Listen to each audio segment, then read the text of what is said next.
Pitch known 232, this is the launch director performing the final poll for launch. Verify no constraints and go for launch. Program chief engineers have no constraints and are go for launch. I have no constraints and are go for launch. Weather has no constraints and weather is go for launch. You are looking at the world's most powerful rocket. Artemis I embodies the hard work of thousands across the world, determined to explore for the benefit of all. After years of testing and talking and testing some more, Artemis I finally carried the dreams and aspirations of the world back to the moon. I knew this would be an exciting mission. I mean, we haven't left low Earth orbit in over 50 years. Nobody on my team had done it. Most of them weren't even alive back when we did it last. It has been a culmination of many years of hard work. It certainly represents a lot of that design and effort that we have put in to build the first human spacecraft for NASA in over 50 years. It sent a message to the world that we have laid the foundation for a generational rocket. We are not just going to the moon, we're going to prove that we can live and work on the moon and establish an outpost on the moon for future distant exploration out to Mars and beyond. I'll never forget coming in the afternoon and everything is just working per the timeline. And you're starting to feel like, you know, today might be our day. Great news, no constraints to launch. You know, I'm sitting on the console at my station and things have been pretty quiet, and you know, you start to get this sense like this thing's going to go this time. And here we go. In the wee hours of that morning of November 16th came, it all fell together, and the payoff was a launch that shook you to your foundation and signified that America was back on the road to the moon.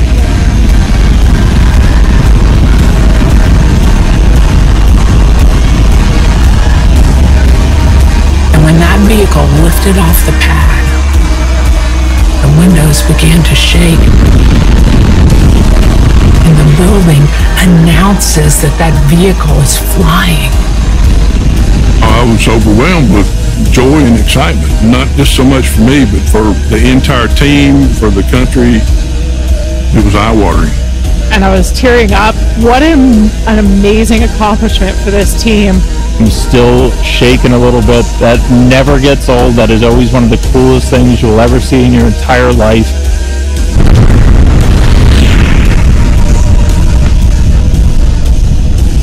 Just like, oh my gosh, this adrenaline rush just hit you, and I knew this is it.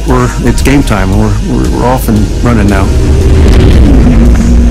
For the first time in 50 years, we were breaking out of low Earth orbit to head toward the moon.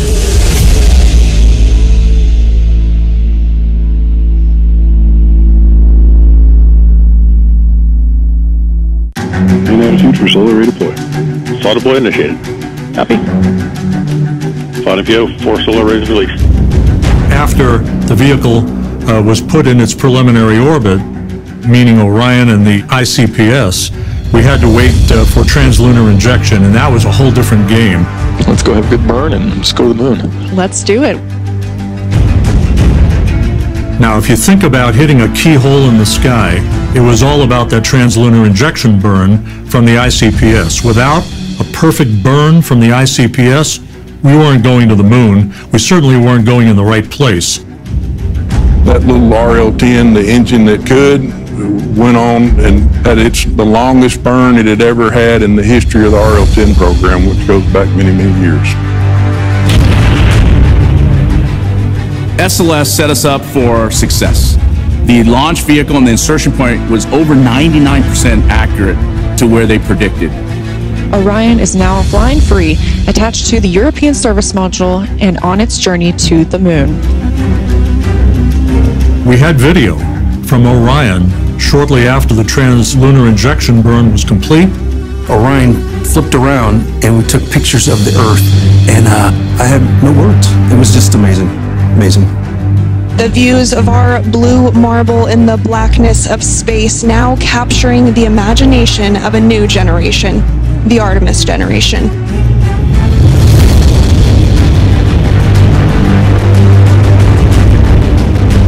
It was 4 days to cross the line of demarcation to enter what is called the lunar sphere of influence. and you could see the Earth beginning to recede.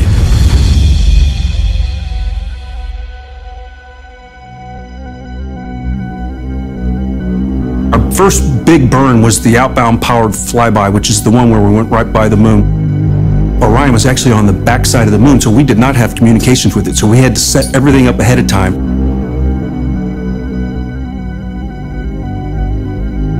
When we lost the signal, we waited, held our breath, said some prayers, and then sure enough, it came out from the backside of the moon, and we were on our way to the distant retrograde orbit.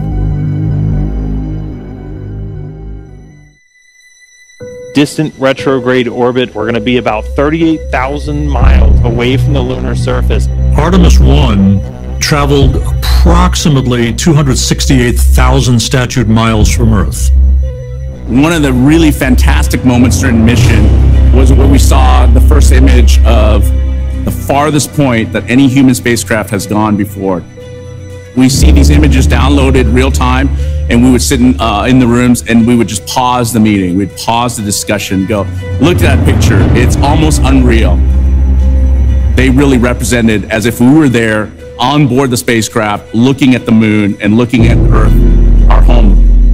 We're continuing to get some spectacular views from the Orion spacecraft. Orion now has its sights set on home.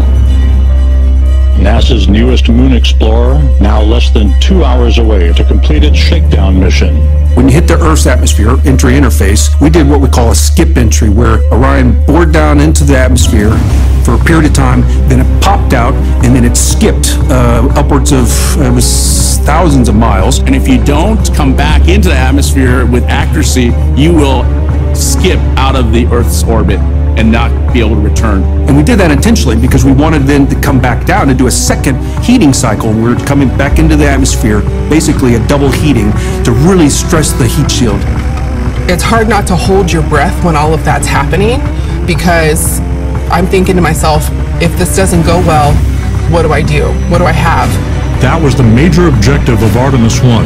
We had to prove that that heat shield would be rock solid to sustain a crew, because if you don't ablate the heat, you're done. And there it is, high over the Pacific, America's new ticket to ride to the moon and beyond now in view. Finally, on re-entry, that was a culmination of that 25-day mission that we waited with bated breath to make sure our baby came home. Splashdown, Orion, back on Earth. And when it hits the water, everyone just goes. It's just a rush to get to the capsule as quickly as we can.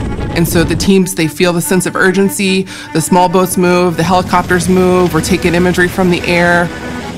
We handled the recovery capsule like it was a fragile egg. We wanted to make sure that the heat shield got all the data that they needed, that everything, all the mechanisms were preserved. From Tranquility Base to Taurus Littrow to the tranquil waters of the Pacific, the latest chapter of NASA's journey to the moon comes to a close. You could sense a sigh of relief in the flight control room in Houston, knowing that our job was complete. We had brought Orion home successfully and set the stage for grander things to come in the future. It was a testament to the hardware, but it was a testament to the teams, all of the teams that had a hand in bringing that hardware together. We learned so much about how this vehicle is going to operate, and we proved that it is ready to put humans on board. For Orion and for Artemis, this is just the starting point. Next thing is getting ready to fly the crew on Artemis II. Ladies and gentlemen, your Artemis II crew. So, waiting in the wings, Artemis II. And now, the humans are getting on board. Thank you to the NASA workforce. Thank you to our industry partners, everyone in Europe that's working for this. America has made a very deliberate choice over decades to curate a global team, and we are going to the moon together. We need to celebrate this moment in human history. It is the next step on the journey that gets humanity to Mars. Am I excited? Absolutely.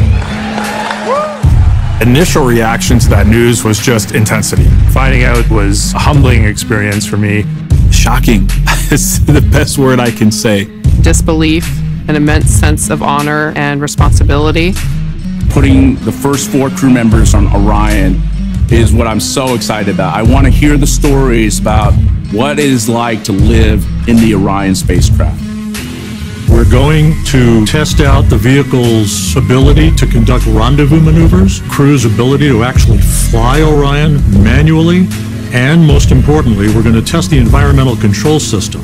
We got humans on board. We got to keep them safe. We got to keep them breathing. And then we're going to have them come back at that high-speed entry of 32 times the speed of sound to make sure that they can survive this for future missions. It's very exciting to fly crew, but it's also daunting, right? Because these are people, and they're putting their lives in our hands. This one needs to perform and will perform as good or better than the first one did.